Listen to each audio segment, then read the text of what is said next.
Welcome to the Slop Farm. Enjoy the video. In this video, I will show you how to make easy cream of mushroom soup. First, gather your ingredients, including 1 pound of fresh mushrooms and 2 tablespoons of butter. Begin by cleaning and chopping your mushrooms into small, uniform pieces. This ensures they cook evenly and integrate well into the soup.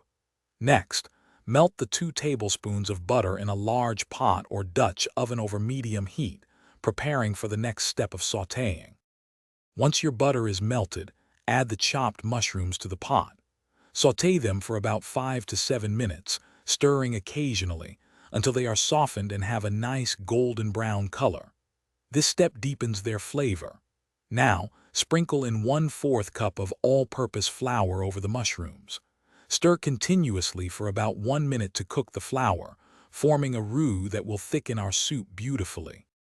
Slowly pour in 3 cups of chicken or vegetable broth, whisking constantly to prevent lumps and ensure a smooth consistency. After the broth is incorporated, stir in 1 cup of whole milk or half and half to achieve that rich, creamy texture. Bring the soup to a gentle simmer, allowing it to cook for about 5 to 10 minutes. Continue stirring occasionally until the soup has thickened to your desired consistency. Finally, season your delicious cream of mushroom soup with 1/2 teaspoon of salt and 1/4 teaspoon of black pepper. Taste the soup and adjust any seasonings as needed to perfect the flavor profile. Serve hot, perhaps with a sprinkle of fresh parsley or a crusty piece of bread. For other great deals and to stay hydrated, remember to check the description below for a link to the Owala water bottle and more.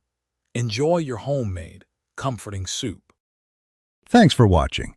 Consider subscribing if we helped you today.